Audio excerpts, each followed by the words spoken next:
우리 삶에 이제 그 기억의 치유라는 말이 있습니다. 기억 치유, 기억의 치료라는 또 여러 가지로 해석될 수 있겠지만 기억의 치유라는 말이 뭐냐면 과거의 아픈 상처들이 우리 안에 있잖아요. 과거의 아픈 기억들이 있습니다. 슬픔의 기억도 있고 또 지우고 싶은 그런 기억들이 우리 안에 있습니다. 그래서 사람들은 이 기억 때문에 과거의 그 어떤 사건이나 어떤 일, 말, 뭐 여러 가지 기억 때문에 되게 고통을 받아요. 그래서 이 기억들을 어떻게 하면 지울까, 어떻게 하면 벗어날까 되게 많은 노력을 하고 있거든요. 여러분도 아마 보이지 않게 사람들에게 얘기할 수 없지만 나만의 가지고 있는 고통의 기억이나 슬픔의 기억이나 아픈 기억이나 정말 벗어나고 싶은 그런 기억들이 있을 것입니다.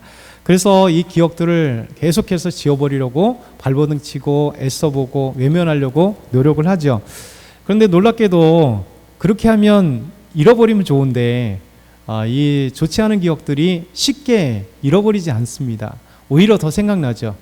지워버리려면 지워버리려고 할 때 더 기억이 나고 또 없애버리려고 하면 오히려 막 각인이 되어서 그 사건과 그 기억과 그 말과 그 어떤 것들이 계속해서 일어납니다.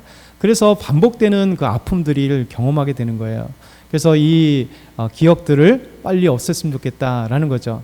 근데 기억의 치유라는 이 말은 이런 어떤 방법은 오히려 이제 반대의 경우를 생각합니다. 어떤 경우냐면 우리가 기억은 지울 수 없고 기억은 잃어버릴 수 없는데 기억을 완전 전환해서 바꿔보는 거예요. 그러니까 과거의 기억이 나에게 주었던 아픔이나 슬픔이나 또 괴로웠던 그 기억들을 다르게 전환해 보는 것이 생각의 전환인 거죠.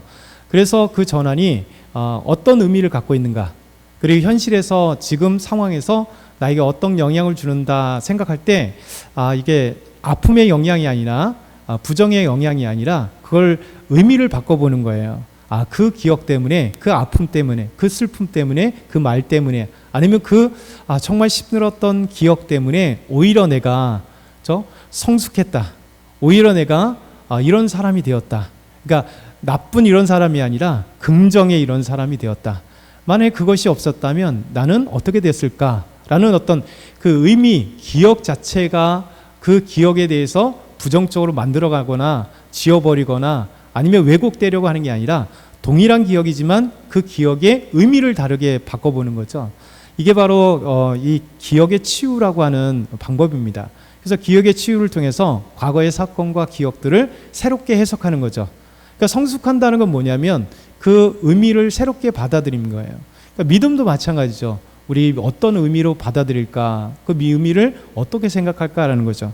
그래서 우리 하나님은 항상 합력할 선을 이루게 만드세요. 그러니까 하나님 앞에 우연은 없죠. 하나님은 다 우리 삶 가운데 우연이 아니라 하나님의 계획과 하나님의 인도하심과 하나님의 작정하심입니다. 우리가 잘 살면 요셉을 한번 생각해 보면 요셉의 인생이 지우고 싶은 기억들이 너무 많잖아요. 형들에 의해서 노예로 팔리는, 자기를 죽이려고 했고 또 노예로 팔아버렸어요. 이 얼마나 아픈 기억이겠어요. 그리고 지우고 싶은 기억이겠어요. 그 인생에 얼마나 많은 고통이겠어요. 보디발 집에 가서 열심히 사는 거와 노예로 살지만 또 보디발의 아내에 의해서 강제로 잡혀가게 되는, 무엇으로요? 성폭행에 누명을 쓰고 잡혀가게 되는 인생의 치욕을 경험하잖아요. 그리고 또 감옥에서 또 감옥 생활하고 하는 이 죄수의 신분으로 감옥 생활을 합니다. 근데 우리가 끝을 아니까 그 과정이 아름다운 과정으로 느끼겠지만 우리 삶도 만약에 끝을 알면 우리의 어떤 추억이나 이런 어떤 사건이나 문제가 하나님께서 우리를 이토록 아름답게 빛내기 위해서 우리를 인도하시는구나 알겠지만 우리는 항상 과정이 있으니까 저희 그 과정에 있는 사람은 항상 고통이겠죠. 근데 우리가 이제 성경을 통해서 요셉의 끝까지 보게 하신 이유는 바로 이 모든 요셉의 과정이 하나님의 계획이요 하나님의 구원을 이룬 것이고 하나님이 요셉을 더 빛나도록 하나님이 사용하시는 거예요. 그러니까 저와 여러분도 마찬가지죠. 우리 하나님은 우리에게 삶의 많은 여러 가지 기억들을 하게 하시는 것은 그 기억을 오히려 전환해서 하나님 비록 그 과거에 아픔이 있고 슬픔이 있거나 나에게 충격이 있고 어떤 과거의 아픔의 기억이 있더라도 그래도 이 모든 삶을 지나보니까 지금 나는 내 인생의 자리에 있잖아 라는 거죠. 여러분 그 과거의 기억 때문에 우리가 완전히 절망해서 절망의 나락으로 계속 가진 않잖아요.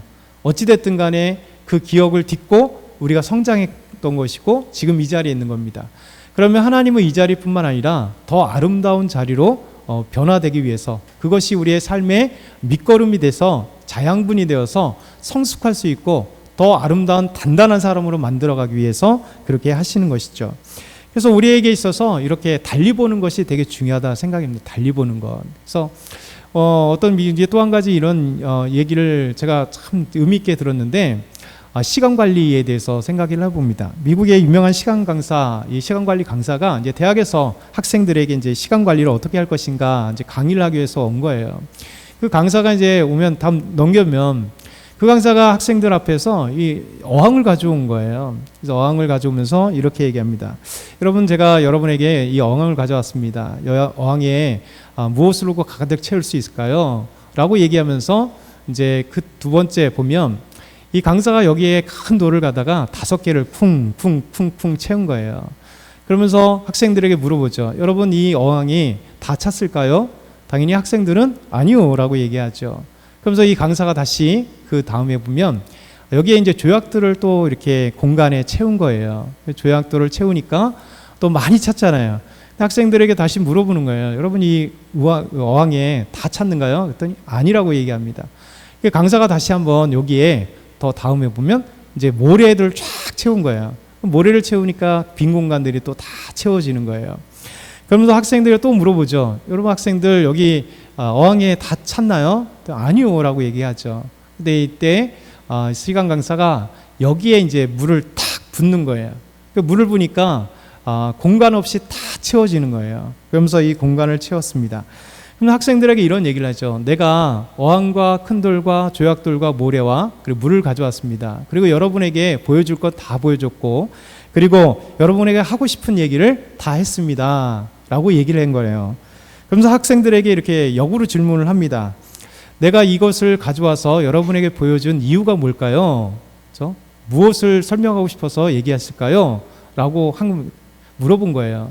그랬더니 이제 맨 앞에 있는, 아마 김승현 집사님 되겠죠? 맨 앞에 있는 학생이 딱 손을 들고 이야기를 하는 거예요. 선생님이 우리들에게 가르치고 싶은 것은 시간이 없어 보여도 시간을 낭비 없이 어떻게 사용하는가를 보여주려고 하는 거 아닐까요?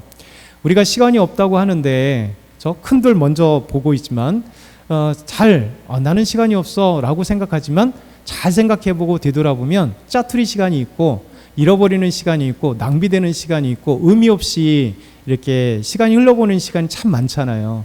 저희들이 하루를 잘 되돌아보면, 일기를 쓰듯이 하루를 되돌아보면 우리가 진짜 24시간을 정말 열심히 살긴 산 것 같은데 사실은 지나보면 이게 허점의 시간들이 참 많습니다. 의미 없이 지나가는 시간, 좀 더 이제 의미 있게 지나갔으면 좋겠고, 그때 좀 더 뭐 했으면 정말 시간을 잘 활용했으면 좋겠다라는 생각들이 많은 거죠.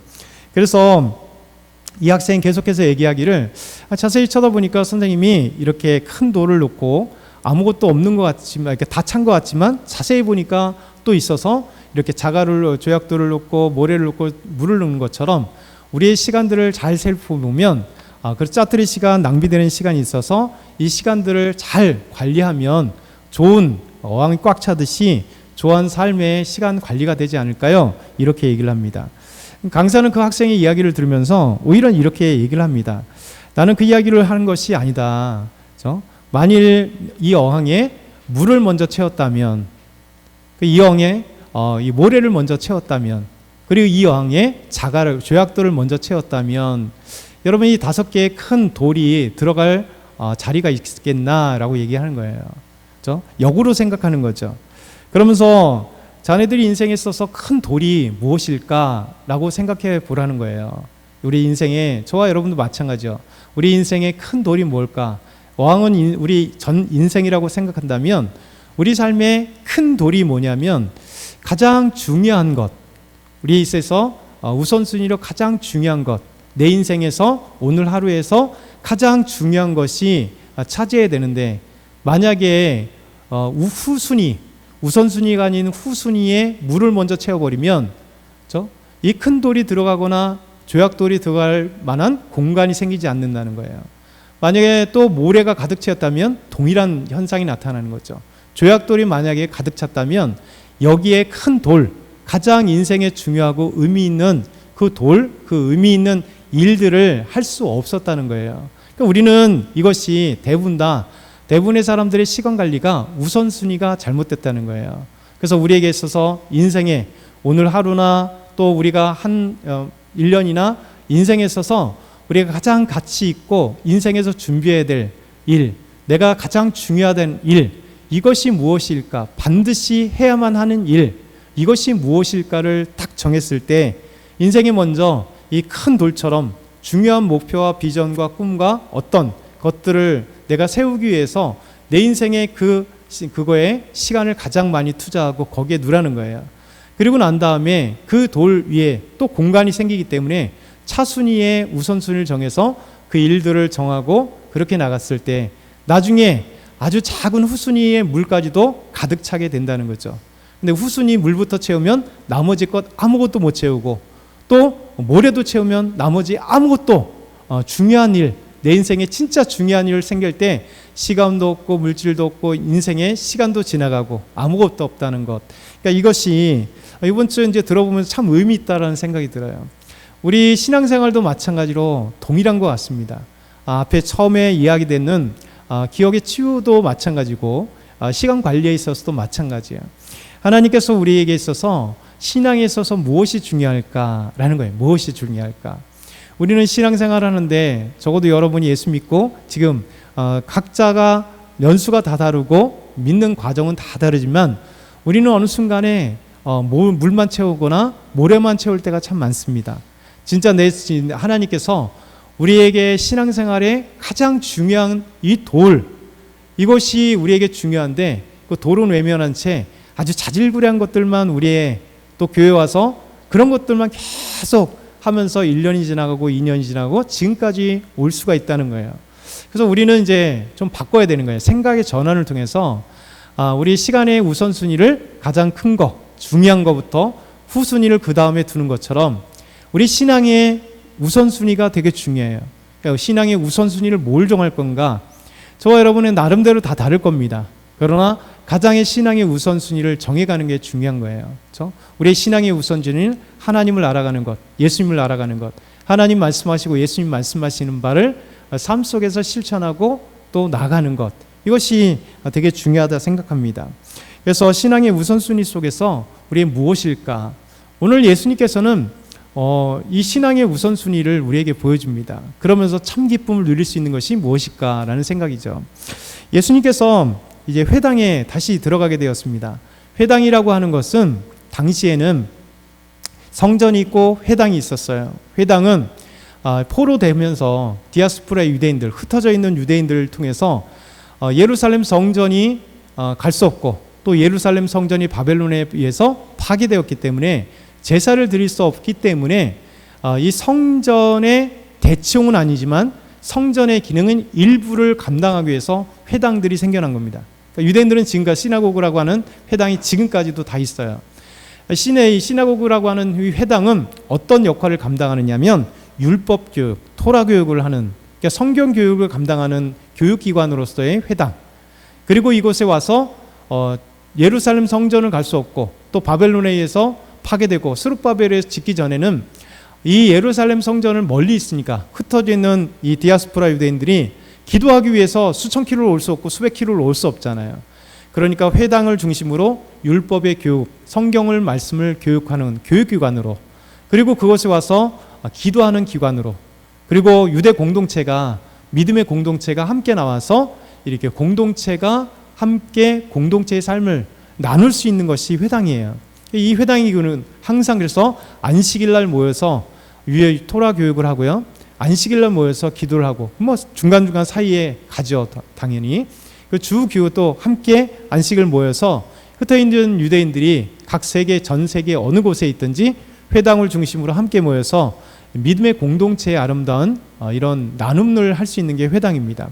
이 회당이 이제 디아스포라 유대인들이 포로에서 돌아오면서 동시에 유대 안에, 이스라엘 땅 안에도 회당들이 생겨나기 시작했습니다. 그리고 예수님 당시에 갈릴리 지역에도 회당들이 있게 되었어요. 그러니까 이 회당이 자주 성경에 등장하게 되죠. 이 회당에 예수님이 가셔서 예수님도 이사야서 말씀을 읽고 가르치기도 하고, 그렇죠? 그리고 이 회당에서 이 믿음의 사람들과 함께 안식일 날 모이게 된 겁니다. 이 회당에 예수님께서 안식일 날 회당에 들어가게 된 거예요. 회당에 들어가니까 그곳에 한 사람을 만나게 되었습니다. 이 한 사람은 한쪽 손 마른 사람. 어떻게 말랐는지 모르겠지만 이 한편 손 말라서 고통을 당하는 한 사람이 이제 안식일 날 회당에 와서 함께 모이고 예배도 드리면서 기도도 하면서 이 공동체에서 함께 모인 거예요. 근데 문제는 어떤 문제가 생기는가? 우리 3절부터 4절 한번 같이 볼까요? 예수께서 손 마른 사람에게 이르시되 한가운데에 있어라 하시고 그들에게 이르시되 안식일에 선한을 하는 것과 악을 행하는 것, 생명을 구하는 것과 죽이는 것 어느 것이 옳으냐 하시니 그들이 잠잠하거늘. 예수님이 이 말씀을 하셨어요. 문제는 이 말씀하기 전에 이 회당에 있었던 사람들이 예수님께 어떻게 했느냐가 중요한 것이죠. 이 예수님께서 2절에 보면 사람들이 예수님께서 회당에 들어오시니까 예수님을 고발하기 위하여 안식일에 저 한편 마른 사람, 손 마른 사람이 왔는데 이 사람을 고치나 안 고치나 살펴보는 거예요. 여러분 이것이 얼마나 중요한지 모르겠습니다. 이 사람들은 뭐 하려고요? 예수님을 고발하기 위해서 그 목적에 의해서 한편 손 마른 사람이 지금으로 하면 예배드리러 회당에 왔는데 그 사람을 관찰하고 있는 거예요. 자기가 예수님을 고소할 도구로 이용하기 위해서 저 사람을 예수님께서 치유하나 치유하지 않나 지켜보고 있는 겁니다. 여러분 이것이 얼마나 다른 입장일까요? 예수님께서와 또 이 사람들과의 관점이 뭐냐 이런 거죠. 여러분 이 사람들의 회당에 온 목적은 오직 예수님께서 어떤 행동을 하느냐, 어떤 실수를 하느냐, 우리가 생각하는 것과 달라서 어떻게 고발해서 이 사람을 잡을 것인가, 이 목적으로 지금 회당에 왔다는 거예요. 여러분 그들이 온 목적은 율법을, 하나님의 말씀을 받고 또 기도하려고 하는 것도 아니고 믿음의 공동체가 함께 모여서 아름다운 교제하려고 하는 목적도 아닙니다. 그들의 목적은 오로지 예수님을 고발하기 위하여 회당에 들어왔고 예수님을 지금 관찰하고 있다는 거예요. 여러분 우리가 예배를 드리러 주일날 오잖아요. 주일날 오면 우리의 목적이 이 사람들과 같지 않아야 됩니다. 여러분 교회의 목적은 예배 드리러 오기 위해서 오는 거고 우리가 믿음의 교제를 나누고 그리고 신앙을 함께 나누기 위해서 교회에 오는 것이지 다른 목적으로 오는 게 아닙니다. 그래서 우리가 교회에 올 때 어떤 목적으로 오느냐, 이게 신앙의 우선순위겠죠. 근데 예수님은 달랐던 거죠. 우리가 읽어서 말씀같이 예수님께서 한편 손 마른 사람에게 저 가운데 세웠습니다. 그리고 일어나라고 얘기합니다. 그러면서 이 예수님을 고발하려고 눈을 부라리고 있는, 지금 치고 있는, 치유하나 안 치유하나 이렇게 살펴보고 있는 이 사람들 향하여 이렇게 얘기하는 거죠. 안식일에 선을 행하는 것과 악을 행하는 것, 생명을 구원하는 것과 죽이는 것 어느 것이 옳으냐, 예수님께서 이 말씀을 하시는 거예요. 무엇이 중요하냐 이런 거죠. 무엇이 중요한디 이런 거 있잖아요. 무엇이 중요하냐 이거죠. 여러분 이것이 얼마나 중요한지 모르겠습니다. 예수님의 우선순위 뭡니까? 주님 앞에 왔을 때 한쪽 손이 말라서 고통상하는 사람에게 참된 해방과 치유를 주는 게 그 사람이 기쁨이 아니겠어요? 누구도 치료할 수 없고 누구도 해결할 수 없는 그것을 오직 예수님만이 해결할 수 있는데 이 사람은 너무나 중요하게 그는 정말 안식일마다 회당을 찾았습니다. 근데 그날 감사하게도 예수님께서 이 회당에 오신 거예요. 그에게는 너무나 놀라운 일이죠. 우리가 요셉의 그 삶에 보듯이 그의 아픔의 기억이나 그 상황들이 오히려 하나님께서 놀랍게 사용하시는 과정이 되고 하나님의 길이 되고 예비하심이 되고 계획이 되는 것처럼 이 한쪽 손 마른 사람도 마찬가지입니다. 지금까지 그의 이 한쪽 손이 말라 고통당하고 힘들고 장애로 살아간다는 것, 이런 것들이 너무나 아픔이지만 오히려 그것이 하나님의 놀라운 선물을 받는 하나의 귀한 그의 연약함이 되었던 거예요. 이런 말이 있잖아요. 하나님은 인간에게 선물을 주시는데 고난이라고 하는, 시련이라고 하는 포장지에 넣어서 주신다는 거예요. 보통 사람은 신으로 표현하지만 우리는 하나님으로 표현할게요. 하나님께서 우리에게 선물을 주실 때요, 이 고난이라고 하는 포장에 선물을 주시는 거죠. 그냥 선물 그냥 주지 않잖아요. 예쁜 포장지에, 다음을 한번 보시면, 그렇죠? 이런 거예요. 예쁜 포장지에 넣었잖아요. 그러면 하나님께서 우리에게 큰 선물을 주시려면 큰 고난이라는, 시련이라는 포장지에 큰 선물을 거기에 넣어서 주시는 거예요. 하나님이 얄묻기에 포장지는 이딴만한데 이만한 선물을 주시지 않잖아요. 하나님은 모든 사람은 그 각에 맞게 선물이 들어갈 만큼 주는 거예요. 우리에게 때로는 시련이나 고난이 많다는 것은, 야, 하나님께서 나에게 얼마나 큰 아름다운 선물을 주시기 위해서 내 인생에 이런 시련과 고난을 주시는가 생각해 보는 거죠. 그러면 생각의 전환인 거예요. 하나님은 정말 나를 사랑하시는구나. 내가 정말 하나님 앞에 귀하게 사용되고 하나님께서 내 인생을 아름답게 꾸미기 위해서 때로는 경제적인 시련이나 또 아버지 직장에서의 시련이나 삶에서 시련이나 가족의 시련이나 뭐 수많은 우리의 시련들이 있을 거잖아요. 근데 하나님 우리에게, 믿음의 사람들에게는 아름다운 이 고난과 시련이라는 포장지를 예쁘게 포장해서, 사람들은 비록 그것이 고난이고 시련이라 할지라도 그 안에 하나님이 계획하시는 바, 하나님의 뜻하시는 바, 하나님의 은혜와 사랑을 가득 담아서 우리에게 주는 거예요. 여러분, 대부분 다 고난과 시련을 통해서 하나님의 은혜를 경험합니다. 그렇죠? 그 잘 생각해 보면 은혜 없이 하나님의 은혜를, 그러니까 시련 없이 은혜를 받는 사람 없어요. 고난 중에 하나님의 일하심을 경험하는 거고, 그 고난을 이렇게 이겨 나가는 과정 속에 하나님 일하심을 경험하는 거고, 이 고난의 터널을 다 지나갈 때 밝은 광명이 하나님의 은혜의 그 놀라운 은혜들을 우리에게 주시는 거죠. 여러분, 한쪽 손 많은 사람은 하나님이 아름다운 이 고난을 통해서 예수님 만나는 선물을 주셨어요. 그리고 예수님의 우선순위 뭐냐면 한 생명을 잃어버리는 것이 아니라 한 생명을 찾는 거예요. 한 영혼이 기뻐하는 거예요. 그리고 고통에 빠져 있는 이 한 사람의 치유를 통해서 그가 기뻐하는 거예요.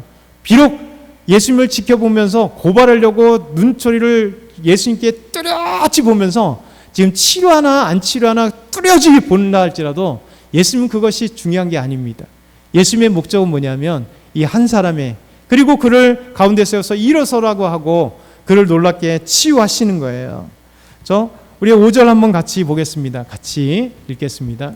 그들의 마음이 완악함을 탄식하사 노하심으로 그들을 둘러보시고 그 사람에게 이르시되 내 손을 내밀라 하시니 내밀매 그 손이 회복되었더라. 아멘. 두 부류의 사람이 극명하게 나타나잖아요. 예수님을 지금 고발하기 위해서 치료하나 아니나 한 사람들을 향하여 예수님은 완악함을 통해서 탄식하셨다는 거예요. 그 사람들에게 있어서는 변화가 없습니다. 그 사람들에게 있어서는 하나님 만나지 못합니다. 그 사람들은 믿음의 지도자들이거나 믿음의 사람이라고 얘기할지 몰라도 하나님께서 보실 때는 참된 믿음이 없는 거예요.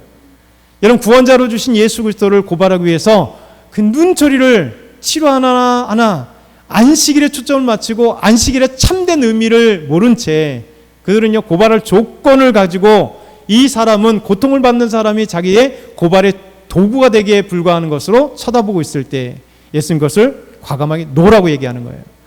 예수님의 목적은 뭐냐면 그 사람이 참된 주님 안에서 회복을 이루라는 거예요. 하나님 안에서 은혜를 경험하는 거예요. 그 사람이 정말 주님 앞에 얼마나 많이 기도했겠어요. 하나님, 제가 이 한쪽 손이 말라 너무나 불편하고 너무 힘들고 너무나 고통스럽습니다. 하나님 해결해 주십시오. 이 사람의 측면에서는 구원자를 만난 거예요. 이 사람의 측면에서는 오늘 우리 기도의 제목을 응답받은 거예요. 누굴 통해서요? 예수님을 통해서요. 그래서 예수님은 그를 향하여 내 손을 내밀어 하심에 그가 내밀었습니다. 그 즉시 손이 회복되는 놀라운 기적을 체험하게 되는 거죠. 우리 주님의 놀라운 은혜는요, 여기에 있습니다.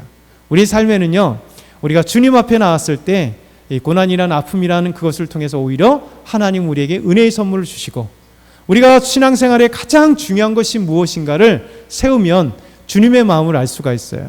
우리 주님께서는 우리 옆에 계신 분들을 교회 오면 믿음으로 보듬어주고, 우리가 셀에서 같이 나누는 게 뭐예요? 그렇죠? 우리가 뭐 이 정부를 욕하면서 뭐 나누겠어요? 아니면 뭐 트럼프를 욕하면서 나누겠어요? 뭐 그런 것도 나눌 수 있겠죠. 뭐 사회에 돌아가는 구성들의 이야기들을 탄식하면서나 아니면 어떤 희망 섞이는 말이나 할 수 있겠죠. 그러나 그것도 중요하겠지만 제일 중요한 건 뭐예요? 우리가 주님 안에서 만나는 그 아름다운 삶에서 때로는 고난이, 슬픔이, 눈물이 같이 하나님 안에서 어떻게 우리가 해결해 나갈까? 어떻게 기도할까? 그럼 또 하나님께서 우리에게 어떻게 해결해 주셨을까? 이런 아름다운 삶을 나누면서 우리의 믿음이 회복되고 삶이 회복되는 거예요. 그래서 우리가 셀에서 함께 나눔이 필요한 겁니다.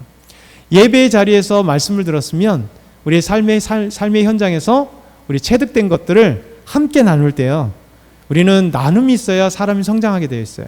그래서 나누는 거예요. 믿음을 나누고 함께 나누는 거예요. 그래서 이 나눔이 풍성해질 때 개인의 믿음도 자라고요, 그리고 교회의 아름다운 믿음도 자라고, 그리고 우리 공동체가 건강한 공동체가 될 수 있는 거예요. 우리 여러분과 제가 계속 우리 큐티를 하잖아요. 이런 말씀을 묵상하고 새벽 예배 이제 그 영상이 오면 그 말씀을 듣고, 그리고 또 말씀의 묵상한 가운데 비록 부족하지만 결단하는 거죠. 이 말씀을 깨달은 말씀이나 한번 내가 이 말씀처럼 한번 해보리라고 하는 것들을 비록 적용이 잘 안 될지 알아도 결단을 한번 해보는 거죠. 그러면 믿음이 자랄 수 있는 거예요. 저 여러분이 이 말씀을 기억했으면 좋겠어요. 예수님은요, 이 회당에서 한편 손 마른 사람을 사실 보기 위해서 가실 것 같아요. 그리고 그의 영혼을 만져주시기 위해서 갈 것 같아요. 비록 자신을 고발하려고 하는 자들의 눈길이 있을지라도 그 사람들이 중요하지 않은 거예요. 하나님을 찾고 있는 사람을 만나고 싶은 그 마음이요. 저와 여러분도 우리 주님께 나아가기 위해서 우선순위와 우리 주님께 나아가기 위해서 우리가 어떤 마음으로 주님께 나아가느냐에 따라 우리 하나님은 믿음의 사람의 회복처럼 저와 여러분 아름다운 신앙과 믿음으로 회복되기를 소망합니다. 우리 한번 이 시간에 기도할 때요, 하나님 오늘도 우리의 마음을 만져주시고 우리의 삶을 만져주십시오. 그리고 또 하나님, 다음 주에 아름다운 전도축제를 통해서 한 영혼을 살아나게 하시고 한 영혼을 초청될 수 있도록 도와주시오. 우리 주여 한번 부르고 기도합니다.